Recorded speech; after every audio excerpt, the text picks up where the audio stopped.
Assalamualaikum warahmatullahi wabarakatuh. Selamat dan semangat pagi untuk seluruh guru di Kabupaten Tulungagung. Hari ini bertemu kembali dalam podcast PGRI Kabupaten Tulungagung edisi kedua. Nah, hari ini kita tetap dengan narasumber kita, Bapak tercinta kita yang kemarin sudah disampaikan oleh host yang pertama, biasa kita panggil Abah Asmadi. Baik, Bapak Ibu semuanya, sebelum nanti kita berbincang-bincang dengan narasumber kita, Bapak kita hari ini, sebelumnya saya mengulas kembali tentang podcast yang sudah dimiliki oleh PGRI Kabupaten Tulungagung yang merupakan hadiah dari SLCC PGRI Jawa Timur. Nah, podcast ini kita diberi hadiah. Ini sebenarnya kita itu mendapatkan hadiah ini karena kerja keras seluruh pengurus PGRI Kabupaten Tulungagung dalam rangka mensukseskan Diklat Merdeka Belajar yang diadakan oleh SLCC PGRI Jawa Timur. Nah, hadiah ini amanah dari SLCC ini harus digunakan dengan sebaik-baiknya. Untuk apa gitu ya? Podcast ini nanti untuk apa sih? Apakah hanya untuk mewawancarai pengurus kita gitu? Ataukah untuk apa lagi gitu ya? Jadi di sini kami sampaikan bahwa podcast ini nanti tujuannya untuk digunakan sebaik-baiknya dan bisa digunakan juga sebaik-baiknya oleh semua guru. Jadi semua guru berhak untuk mengisi podcast ini. Selain guru, nanti juga akan ada murid-murid ataupun wali murid yang akan diundang untuk mengisi channel podcast PGRI Kabupaten Tulungagung. Jadi nanti siapapun berhak untuk mengisi podcast ini untuk memberikan sesuatu yang bermanfaat untuk semuanya. Jadi nanti guru-guru dan murid yang berprestasi pun suatu saat akan kita undang. Jadi supaya nantinya bisa memberikan motivasi kepada para guru, kepada murid-murid yang lain, kepada orang tua untuk juga ikut berprestasi. Jadi sekali lagi memang tujuan PGRI, terutama PGRI Kabupaten Tulungagung, benar-benar untuk memprofesionalkan para guru dan juga untuk mendukung prestasi guru dan murid di seluruh Kabupaten Tulungagung. Oke, baik, sudah panjang sekali yang saya katakan tentang podcast kita. Ini saking semangatnya, jadi senang sekali. Hari ini kita bertemu dengan Abah kita, Abah Asmadi. Bah, hari ini kalau kemarin sudah di edisi pertama, Abah Asmadi sudah menjabarkan tentang apa sih PGRI itu dan lain sebagainya. Nah, hari ini, hari edisi kedua ini, kita masuk dalam mekanisme pemilihan konferensi kabupaten. Selain itu, mungkin nanti juga akan ada yang akan disampaikan Abah Asmadi terkait persyaratan bakal calon pengurus, lalu bagaimana sih tata tertib pemilihan pengurus seperti itu. Nah, untuk yang pertama, mungkin dari saya ingin bertanya nih, Mbak, tentang persyaratan bakal calon pengurus. Kalau kemarin di edisi 1, Bulu sudah menanyakan, siapa sih yang bisa jadi pengurus itu? Apakah saya bisa mencalonkan diri gitu ya? Tapi pastinya pengurus ini adalah orang-orang terpilih, orang-orang terbaik dari yang sudah baik. Gitu, Mbak. Ya, jadi betul. tolong dijelaskan tentang persyaratan bakal calon pengurus PGRI Kabupaten Tulungagung. Terima kasih. Assalamualaikum warahmatullahi wabarakatuh. Waalaikumsalam. Para anggota yang pada hari ini atau pada kesempatan ini mendengarkan channel kami, maka sebelumnya saya ingin sekali lagi seperti untuk edisi yang pertama untuk menyampaikan yel-yel PGRI. Tidak usah saya simulasikan, langsung saja, saya yakin sudah hafal. Hidup guru, hidup PGRI, Hidup. solidaritas. Yes. Terima kasih. Dengan adanya yel-yel PGRI kita semangat bahwa dengan adanya PGRI guru harus hidup, harus meningkatkan solidaritas. Apa pengertian solidaritas? Apa yang dirasakan para guru satu dengan yang lain harus nyambung.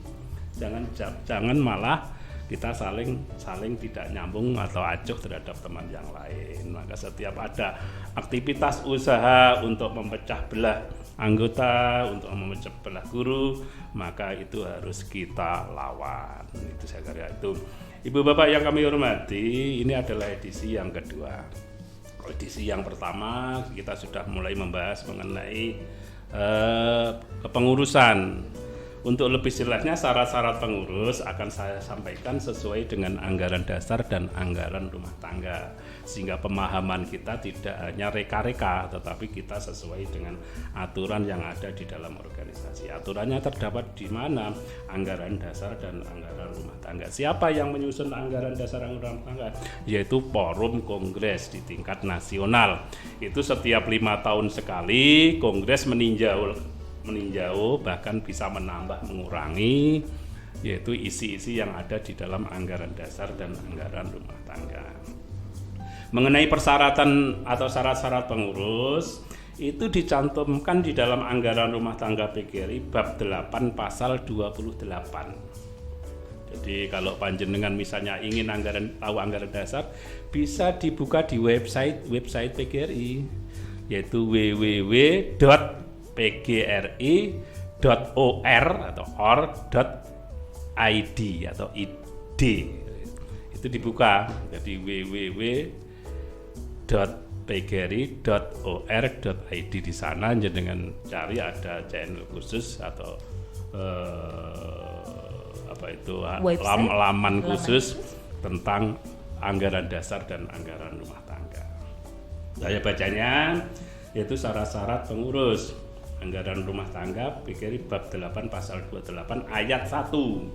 Semua anggota kepengurusan organisasi PGRI di semua jenis dan tingkatan wajib memenuhi syarat umum, ya. Jadi ada syarat umum, ada syarat khusus. Syarat umum itu berlaku mulai pengurus besar sampai pengurus ranting, secara umum. A. Beriman dan bertakwa kepada Tuhan yang Maha Esa. Ya, lalu telah membuktikan peran aktif dalam kepengurusan dan atau terhadap organisasi. Ya jelas, aktif di dalam kepengurusan atau terhadap organisasi. Iya, berarti tidak bisa ya ujuk-ujuk saya ingin jadi pengurus. Jadi ini bisa. Ada ketentuan khususnya di sini. Dan kadang-kadang ada yang salah paham, sebab ada karena kita kulino mengelola birokrasi. Jadi ada kepala sekolah yang di situ sukses di dalam birokrasi, tetapi dia belum punya peran di organisasi, bahkan tidak jadi anggota, ada seperti itu. Lalu kemudian anggota yang nggak tahu aturan, nggak tahu atau belum tahu anggaran dasar rumah tangga, lu kayak pinter lu, sukses kok nggak jadi pengurus, piye lu karepe itu. Jadi di sinilah masalahnya. Betul. Maka kalau kita menilai organisasi, jangan dinilai dari aturan birokrasi atau aturan organisasi yang lain. Kita ini bukan punya mekanisme tersendiri. Baik. Lalu selanjutnya berintegrasi, kompeten, jujur, bermoral, bertanggung jawab, terbuka dan berwawasan luas. Lalu sehat jasmani dan rohani. F. Tidak menjadi anggota dan atau pengurus partai politik dan atau pengurus organisasi yang berafiliasi dengan partai politik. Baik, berarti PGRI ini bebas dari partai politik. Ya, betul, jadi ketika nanti mengadakan pemilihan pun harusnya tidak bisa disamakan dengan ketika kita pemilihan presiden dan lain-lainnya, Mbak ya. Jadi harus tetap adem karena kita guru nih, kita guru gitu ya. Oke, baik, lanjut, Mbak. Menjunjung tinggi moral. Betul. Monggo lanjut, Mbak. G. Tidak merangkap jabatan sebagai pengurus organisasi profesi guru lain. Sebab sekarang itu ada organisasi profesi yang baru didirikan. Sehingga kalau ada anggota PGRI jadi pengurus di sana, ya dengan sini harus memilih PGRI apa memilih organisasi yang lain. Karena dari situ kan loyalitas yang dibutuhkan betul, ya kalau berorganisasi. Iya betul. Sekarang 2, anggota pengurus besar pengurus provinsi, daerah istimewa, pengurus kabupaten administrasi, kota administrasi, pengurus cabang khusus, dan pengurus ranting khusus wajib memenuhi syarat khusus sebagai berikut. Nah, jadi mulai dari PB dan sampai ranting juga sama ini syarat khususnya. A. Pernah duduk dan atau sedang dalam kepengurusan perangkat kelengkapan organisasi PGRI pada tingkat yang sama atau paling rendah 2 tingkat di bawahnya, kecuali untuk pengurus cabang khusus dan ranting khusus. Maksudnya paham? Paham, berarti sudah harus pernah menduduki kepengurusan atau sedang di kepengurusan sebelumnya. Minimal atau maksimal 2 tingkat di bawahnya. Iya. Sehingga kalau di sini kalau ingin di kabupaten pasal ini ranting bisa ya, pengurus ranting bisa. Ya, pengurus ranting bisa. Tapi masih ada keterangan di huruf B ini. Monggo Bang, lanjut. B. Ketentuan pernah duduk dan atau sedang dalam kepengurusan perangkat kelengkapan organisasi PGRI pada tingkat yang sama atau paling rendah 2 tingkat di bawahnya, sebagaimana diatur pada pasal A, hanya berlaku untuk pengurus harian. Jadi untuk pengurus harian itu harus pernah jadi pengurus cabang dan pernah jadi pengurus ranting.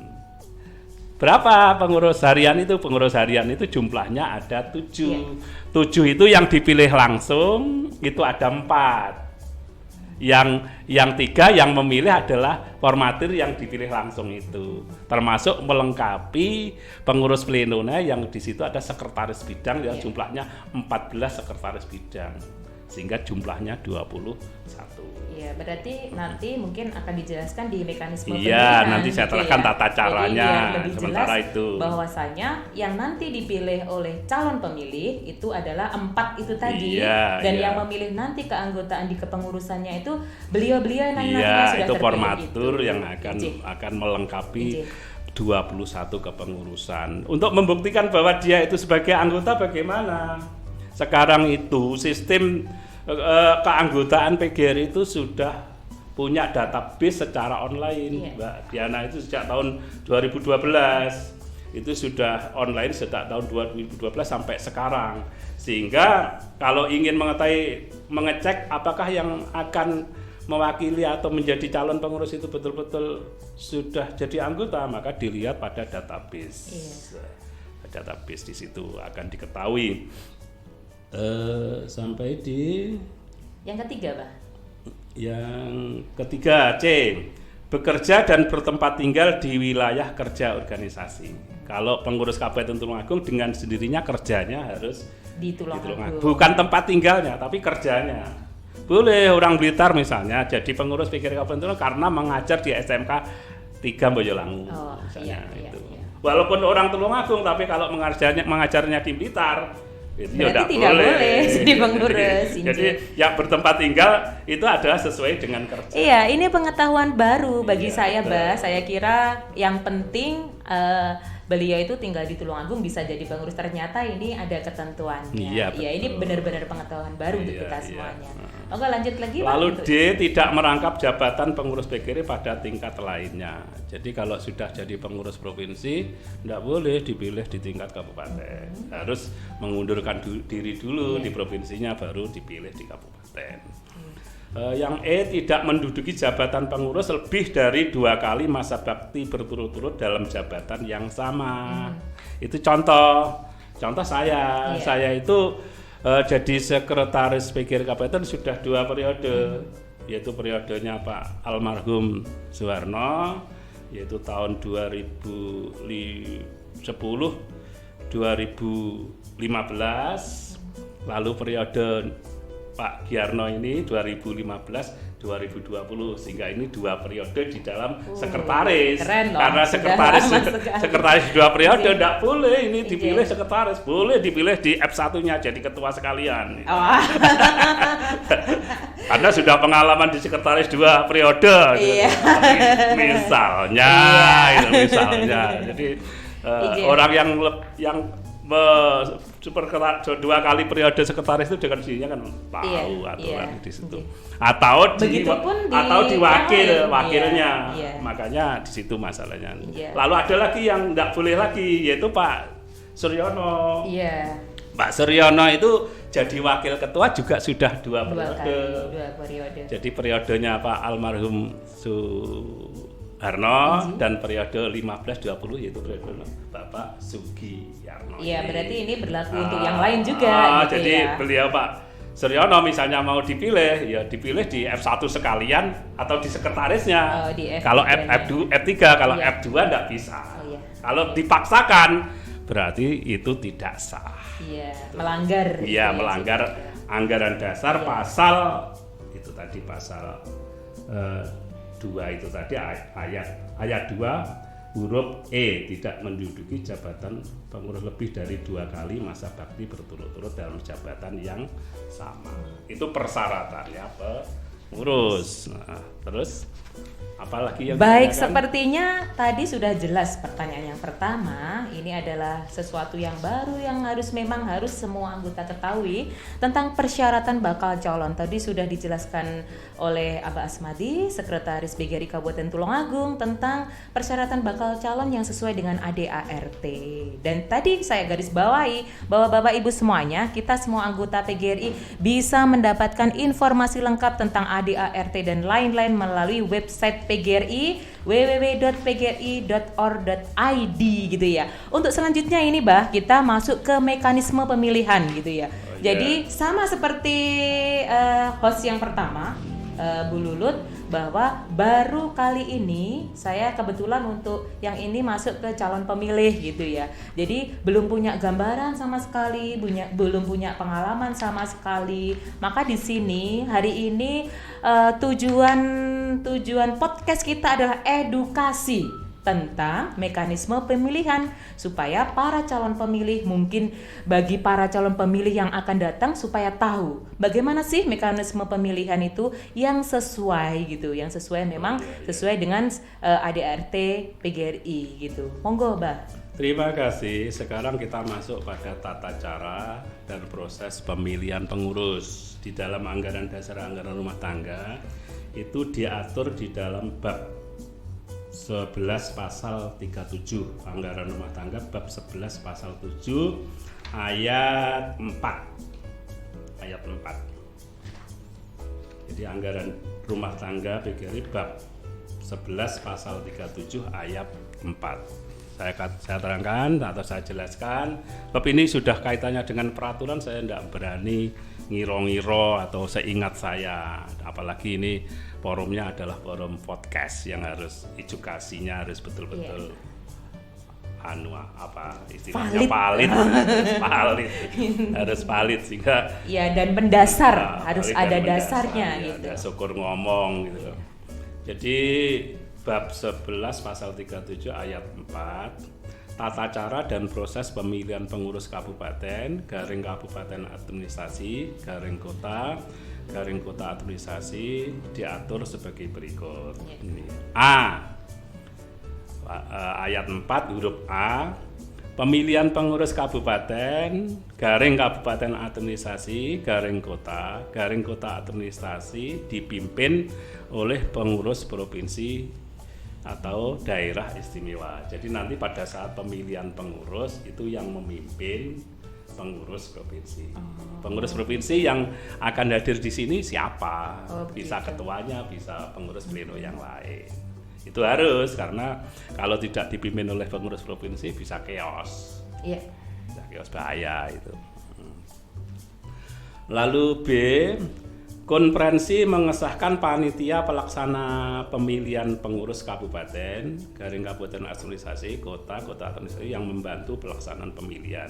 Jadi yang dipimpin provinsi itu dibantu yang namanya panitia pelaksana pemilihan pengurus yang disahkan pada saat konferensi, yaitu nanti pada rapat paripurna yang ke-6 sebelum pemilihan pengurus dilaksanakan. C, konferensi mengesahkan calon pengurus hasil penelitian panitia khusus. Yang pada sesi yang pertama, edisi yang pertama saya terangkan, ada panitia khusus peneliti bakal calon. Nah itu nanti hasil dari penelitian itu merekomendasikan di konferensi pada rapat paripurna yang ke-4 menyampaikan kalau sudah tidak masalah berarti mengesahkan, Iya. disahkan bakal calon itu disahkan dapat dipilih untuk pemilihan pengurus baru. Nah, itu nanti langsung ditempel di Iya. tempat-tempat itu diperkenalkan karena sudah resmi. D. Peserta yang memiliki hak suara memilih ketua. Nanti namanya F1. Iya. Ketua itu F1, ada kartu suara, nanti ditulis F1. Menulis nama yang dipilih. Berarti sebentar, Pak. Berarti nanti calon pemilih itu ketika tiba hari H itu mendapatkan kartu kosong Iya. yang Kartu harus, kosong yang iya. sudah dibentuk belangko. Oh, yang sudah tulisan dibentuk misalnya belangko. F1 ketua PGRI Kabupaten. Lalu di situ ada kosong nanti mungkin nanti saya terangkan secara detail pada tata tertib pemilihan Oke, pengurus baik. ya. Monggo, Lalu dilanjut. selanjutnya Ji. saya ulangi, peserta yang memiliki hak suara memilih ketua F1 dan wakil ketua dalam satu paket dalam kurung F2 dan sekretaris F3 pada waktu yang bersamaan melalui pemungutan suara secara bebas dan rahasia. Jadi calon pemilih atau yang mempunyai mandat itu yang dipilih adalah 4 orang. 4 orang dalam 3 kartu. Yaitu yang pertama memilih ketua, istilahnya kartu F1 atau kartu suara F1, lalu kemudian memilih wakil ketua 2 orang dalam 1 kartu yang namanya kartu F2. Lalu yang ketiga memilih sekretaris dalam kartu F3. Itu pada saat datang menyampaikan surat undangan, lalu oleh panitia pemungutan suara nanti akan diganti undangan itu dengan kartu suara sejumlah 3 kartu, F1, F2, dan F3. Mengenai warnanya demikian nanti akan saya sampaikan di tata tertib pemilihan. Gitu. Lalu selanjutnya huruf E. Peserta yang memiliki hak suara dapat memilih nama yang sama untuk F1, F2, dan F3 dengan cara menuliskan pada kartu suara masing-masing. Jadi bisa, walaupun misalnya saya memilih karena fanatiknya dengan Abah misalnya. Aku lara Abah moh misalnya. Jadi F1 diisi Abah, F1 F2 Abah, diisi F2 Abah, F3. Boleh ya seperti itu? Boleh. Jadi tidak harus beda nama atau hanya saja itu suaranya untuk yang lain kan eman sia-sia. Iya betul. Sia-sia. Kalau, boleh, tapi nang iya. aturan boleh. Tapi kalau tapi lek ditulis apa ya Abah sopo. Tapi sebisa mungkin kalau kita memang sudah diamanai untuk memilih, kita benar-benar sebelumnya kita sudah memikirkan benar siapa calon yang akan kita pilih gitu ya. Jadi sesuai saja kalau memang F1 calonnya siapa gitu, F2 siapa. Ngantongi ya, nama. Sudah, iya. Ngantongi jadi, nama dan tidak sembarangan ya Bayang. Sekedar ngantongi. Betul. Harus track recordnya perjalanan selama di lingkungan guru atau di birokrasi itu bagaimana sesuai dengan persyaratan khusus tadi misalnya bermoral dan lain sebagainya. Di situ yang harus dipahami. Jadi para calon pemilih diingat-ingat betul ya. Jadi nanti sebelum memilih harus benar-benar cermat gitu ya, mencermati. Mungkin para calon yang sudah ada dicermati betul. Jadi ketika nanti memilih kita benar-benar memilih calon yang memang tepat dan sesuai dengan hati nurani kita tentunya ya Bah ya. Sesuai dengan persyaratan umum dan persyaratan khusus dan sesuai tadi. Dengan pengamatan perjalanan selama jadi guru. Lalu selanjutnya huruf F. Dalam hal seseorang mendapatkan suara terbanyak untuk F1, F2 dan atau F3 sekaligus, maka yang diambil untuk posisi kepengurusan yang lebih tinggi. Misalnya karena kabeh pewanatik dengan saya 2040, aku lara Abah moh. Akhirnya saya itu mendapat suara terbanyak kabeh, F1 terbanyak, F2 terbanyak, F3 terbanyak. Lalu saya nanti posisinya di mana? Maka posisinya adalah jabatan pengurus yang paling tinggi. Yang paling tinggi mana? F1. Ketua. Atau kalau ya seperti itu, seperti itu usah tambah jadi. Paham sekarang, jadi baru paham bahwa bukan berarti ketika kita mendapatkan katakanlah informasi tentang calon F1, F2, F3 beliau-beliau itu akan di tempat itu saja, tidak. Nanti kalau suaranya memang tinggi sekali, beliau yang di F3 pun bisa mungkin langsung naik di F1 dan sebagainya. Seperti itu ya Pak? Ya sesuai, kalau itu tadi sama atau nilainya paling tinggi Oh, semua. iya, Kalau nilainya enggak paling paling tinggi tinggi. semua ya enggak bisa. Wah, gitu. Kalau misalnya yang di F1 yang tinggi bukan apa, ya berarti yang berat yang nilai itu. tertinggi. Oke, baik. Terus tadi sampai F ya. Iya. G, keempat pengurus harian terpilih bertindak selaku formatir didampingi 1 orang pengurus kabupaten, garing kabupaten administrasi, garing kota administrasi periode sebelumnya. Ini yang harus dipahami. Prinsip kesinambungan di dalam organisasi itu penting. Karena yang namanya organisasi, di samping itu ada aturan yang tertulis, ya, tersurat, Iya. ada aturan yang tidak tertulis, tersirat, karena pengalaman organisasi yang ada di situ. Kalau semua nanti pengurus baru, lalu kemudian bagaimana rekomendasi berkait dengan apa yang telah dicapai dan belum dicapai dan akan dicapai oleh pengurus baru, maka di situ perlu didampingi salah satu pengurus lama itu untuk mendampingi, untuk menentukan, melengkapi formatir 4 itu melengkapi pengurus pleno sebanyak 21. Iya, 21 itu. Itu maksudnya gitu. Iya. Lalu H, formatir wajib melengkapi susunan pengurus kabupaten administrasi, kota administrasi sebagaimana dimaksud dalam pasal 35 dari daftar nama calon tetap yang telah disahkan. Jadi pada saat melengkapi itu sudah tidak cari-cari nanti dari mana anggota. Jadi sudah fokus pada daftar calon yang sudah disahkan pada awal sebelum pemilihan pengurus.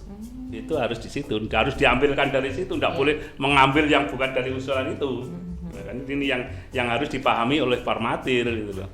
Lalu I, komposisi personalia pengurus kabupaten wajib memperhatikan keterwakilan perempuan paling kurang 30%. Ini. Nah, ini ayo. ya dengan Kak Bu Lulut. Iya, PGRI ternyata juga memperhatikan kita para perempuan ini. Bahkan Iya. nanti ada lembaga khusus perempuan. Oh, keren. Nanti akan mengawal perempuan-perempuan Iya. PGRI. Jadi untuk perempuan tidak termarginalkan di Iya, PGRI. betul. Bahkan iya. pengurus PB-nya, ketuanya kan. Iya, keren. Makanya Itu idola saya itu. perempuan itu harus bangga terhadap PGRI. Iya, betul, Karena di betul. tingkat nasional ketua umumnya Bu Profesor Dr. Unifah Iya. Rosidi MPD. Makanya aneh wong guru mengatakan perempuan tidak bisa itu, malah mengingkari kenyataan Iya. gitu. Bu Diana gitu, Bu Diana. Iya. Terima kasih. Terusnya sampai di perempuan ya, Iya. 30%. J, ini komposisi personel pengurus kabupaten wajib memperhatikan keterwakilan anggota dari masing-masing jenis dan jenjang satuan pendidikan. Ini penting lagi. Nah, iya. Kalau dulu untuk periode dulu memang pada saat itu belum secara merata terwakili karena memang pada saat itu kita belum nampak perjuangannya itu belum nampak, masih berjuang terus di situ, terus untuk mensejahterakan anggota misalnya lewat bagaimana memperjuangkan TPP gurunya, bagaimana memperjuangkan nasib kenaikan pangkat di tingkat kabupaten, pengurusan kenaikan pangkat dan lain sebagainya. Itu berjuang terus, kita belum punya simbol-simbol organisasi yang membedakan. Sehingga pada saat itu memang penekannya yang penting pada saat itu yang sepaham. Ya, sepaham dan mau berjuang. Mau berjuang. Mau soro lah istilahnya. Mau soro, bukan berarti memang kita maksudnya seperti itu. Akhirnya alhamdulillah dari situ akhirnya terwujud ya seperti ini yang kita nampak, punya gedung yang luar biasa, punya tanah yang begitu luas, yaitu 300 RU di depan, 200 RU di belakang, itu tambahan gedung seperti ini, punya mobil. Ini adalah hasil perjuangan itu. Tapi untuk periode yang akan datang ini, yang namanya huruf 6 ya, pasal berapa tadi? Pasal 4 ya, pasal 4 huruf 6 ini komposisi personalia pengurus kabupaten administrasi, kota administrasi wajib memperhatikan keterwakilan anggota dari masing-masing jenis dan jenjang satuan pendidikan. Artinya di dalam pengurus pleno itu ada yang mewakili mulai dari MI, dari Sanawiyah, dari Aliyah, ini lembaga yang ada di bawah Kemenak ya. Lalu dari Dikbud dinas pendidikan, ada dari TK, dari SD, dari SMP. Lalu dari cabang dinas Provinsi Jawa Timur Tulungagung ada yang SMA, ada yang SMK. Itu harus seperti itu, mewakili itu. Dan itu sudah kita kondisikan, sudah kami sampaikan ke cabang-cabang. Sebab pintu masuk pengurus itu di cabang. Kalau cabang usulannya di situ tidak menampung dari semua jenjang dan jenis, berarti ya nanti pengurus yang terjadi di situ ya tidak lengkap, gitu loh.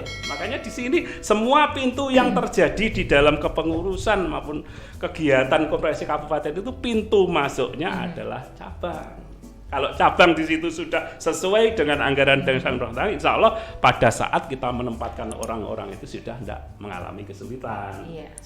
Sudah sesuai dengan huruf 6 ini. Sudah sesuai dan tentunya nanti kalau sudah terwakili semua, nanti aspirasi dari semua jenjang itu bisa tersampaikan gitu. Sebab gini, kalau pengurus itu dari seluruh jenjang, itu akhirnya masing-masing jenjang kan mewakili anggota yang ada di jenjang pendidikannya. SMK mewakili SMK, sehingga apabila ada sesuatu kita enak untuk koordinasi, menggerakkan organisasi enak, semua terwakili. Dan inilah yang kita harapkan untuk 5 tahun ke depan. Mengapa kok baru sekarang seperti itu? Karena kita ini sudah punya tempat yang luar biasa dan itu harus kita manfaatkan yang sebaik-baiknya untuk mengawal profesi guru, untuk mengawal kesejahteraan guru, untuk mengawal keamanan atau terlindunginya guru, untuk mengawal martabat guru. Lanjut ya Pak ya, Bu ya. Nah ini pasal 5 ya, ayat 5 ya, serah terima pengurus kabupaten administrasi dan seterusnya dilakukan di hadapan peserta konferensi yang memilihnya. Hal-hal yang berkaitan dengan inventaris, kekayaan dan keuangan organisasi wajib menjadi tanggung jawab pengurus lama sampai ada penyelesaian dengan pengurus baru paling lambat 15 hari setelah konferensi. Jadi ini perlu dijelaskan jadi nanti begitu terpilih pleno nanti kemudian dilantik oleh pengurus provinsi. Secara the jur itu sudah sah jadi pengurus, tapi secara de facto fakta karena belum serah terima, kekayaannya belum serah terima kan, maka setelah de jur maupun de facto paling lambat yaitu 15 hari. Sehingga proses pergantian pengurus itu tidak ada masalah karena memang di situ mekanismenya sudah diatur, nggak usah khawatir kok kekayaannya digawa karo pengurus lama, nggak usah. Itu justru pemikiran yang seudon yang menyebabkan orang terbukti nanti. Betul. Lalu sudah itu ya. Nah sebelum tadi sudah. Jadi itu kaitannya dengan mekanisme ketika pemilihan pengurus. Hanya saja Bapak Ibu jangan perlu saya terangkan dengan kondisi COVID ini. Kalau biasanya kita rapat-rapat konferensi itu pesertanya mulai hari pertama dengan sampai hari terakhir tetap. Kalau di situ kita pesertanya 1040, maka mulai hari pertama dan hari akhir sejumlah 1040. Tetapi karena ini ada COVID, maka peserta itu dibagi menjadi 2 jenis. Yaitu peserta yang mengikuti mulai pembukaan sampai penutupan. Yang tanggal 12 itu ya, Pak? 12 sampai tanggal 13 ikut terus. Oh, jadi itu adalah peserta yang mengikuti semua agenda konferensi kabupaten, yaitu berasal dari wakil-wakil cabang. Yaitu 19 cabang kali 5 ditambah cabang khusus 5 berarti 100 pas. Jadi peserta 100 itu mengikuti semua mulai dari awal sampai agenda nanti terakhir. Tetapi untuk wakil dari ranting pada saat pemilihan pengurus pada hari yang kedua ini nanti digilir. Gilirannya sebagai berikut. Ini perlu saya terangkan enggak? Ya, singkat saja karena mungkin ini waktunya sudah. Ini belum syarat tata cara pemilihan pengurus. Oh, waduh. Ini kayaknya perlu dilanjut di edisi 3 ini. Memang untuk membicarakan ini enggak bisa karena baru sosialisasi kan baru ini. Kita enggak punya media untuk menyampaikan. Iya, betul. Alhamdulillah ada podcast ini. Alhamdulillah, ini adalah anugerah luar biasa. Iya, anugerah luar biasa. Bisa mengedukasi kita semua tentang terkait dengan apa sih konferensi kabupaten itu, mekanismenya, persyaratannya.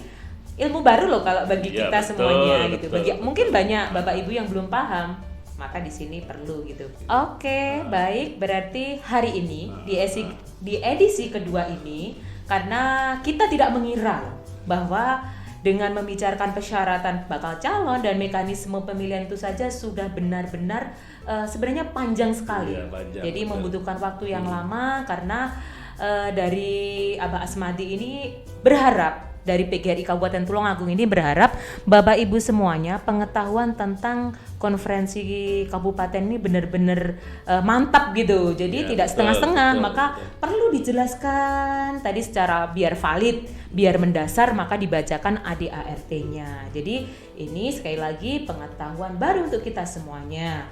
Dan tentunya terkait dengan mekanisme pemilihan ini tidak lepas dari tata tertib pemilihan pengurus gitu. Jadi Iya, nanti iya, Bapak Ibu betul. sekalian untuk edisi kedua ini ada dua hal yang penting kita bicarakan hari ini, dan akan sambung lagi di edisi ketiga dengan tata tertib pemilihan pengurus. Bapak Ibu semuanya, siapa sih yang tidak ingin tahu lebih dalam tentang apa yang ada di dalam konferensi kabupaten ini? Pasti semua anggota PGRI ingin tahu. Jadi baru tahun ini kira-kira karena kita punya podcast, kita punya media, maka kita bisa tahu secara mendalam ini. Maka jangan sia-siakan. Jadi informasi penting ini jangan sia-siakan. Tetap stay tune di podcast PGRI Kabupaten Tulungagung maupun di YouTube PGRI Kabupaten Tulungagung untuk mengetahui informasi maupun edukasi yang keren terkait dengan konferensi cabang maupun informasi yang lain. Jadi sekali lagi tetap stay tune di podcast kami PGRI Kabupaten Tulungagung, dan jangan lupa tetap ikuti YouTube PGRI Kabupaten Tulungagung. Ingat, jangan lupa subscribe dan like-nya. Kami tunggu gitu. Bah, terima kasih sekali untuk edisi kedua ini. Untuk hari ini saya bahagia sekali, banyak hal yang saya tahu yang kemarin saya sama sekali buta tentang konferensi kabupaten. Akhirnya banyak hal yang saya tahu. Semoga dengan edukasi ini membuka wawasan seluruh anggota PGRI terkait dengan konferensi Kabupaten Tulungagung. Nah, Bah, jadi tadi kita tetap di edisi pertama kita tetap membicarakan konferensi kabupaten karena ini memang hal yang sangat penting dan urgent kita sampaikan kepada anggota. Di edisi kedua pun kita tetap membicarakan itu, tapi tentunya ada closing statement atau mungkin pesan-pesan Abah untuk semua anggota PGRI terkait dengan konferensi kabupaten. Walaupun kemarin sudah di edisi 1. Yang edisi kedua, ya terima kasih kepada para anggota yang setia mengikuti program kami lewat channel podcast ini. Berorganisasi, organisasi itu wadah itu bisa digerakkan apa tidak itu tergantung yang diwadahi, atau bisa diumpamakan adalah lidi. Jadi lidi pada saat hanya sendiri maka lidi itu fungsinya tidak banyak, tapi setelah diikat dalam sapu maka lidi itu ada kekuatan yang luar biasa. Jadi organisasi ini berjalan tidaknya, maju tidaknya, bisa mengawal program dan tidaknya adalah tergantung yang ada di dalamnya.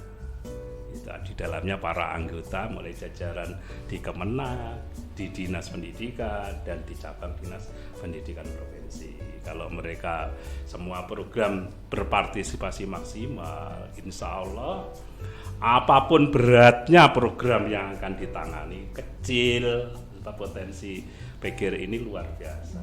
Dari segi keanggotaan, ekonominya sudah jelas, sumbernya dari latar belakang pendidikannya yang namanya guru itu minimal S1. Itu potensi luar biasa. Sehingga di sini pengurus kalau sudah berjalan masing-masing sadar akan hak dan kewajiban, pengurus tinggal menggerakkan. Apalagi punya rumah yang mewah seperti ini punya ya. barak untuk mengatur luar strategi, biasa, membuat program dan sebagainya ini. Maka dari itu sekali lagi peran serta para anggota, kesadaran yang tinggi untuk sesuai dengan aturan yang ada itu kami tunggu, kami perlukan untuk mengawal organisasi ini, menggerakkan. Terima kasih. Kira demikian saya akhiri. Assalamualaikum warahmatullahi wabarakatuh. Iya, waalaikumsalam warahmatullahi wabarakatuh. Terima kasih Abah. Tadi saya garis bawahi lidi itu kalau sendiri dia fungsinya tidak akan bisa maksimal. Tapi kalau lidi dipersatukan maka fungsinya akan luar biasa. Seperti para anggota PGRI ini, kenapa harus sendiri? Maka lebih baik kita bersatu padu untuk PGRI yang lebih besar, PGRI yang lebih bermartabat. Hidup guru, hidup PGRI, solidaritas, yes ya. Terima kasih. Wassalamualaikum warahmatullahi wabarakatuh. Waalaikumsalam.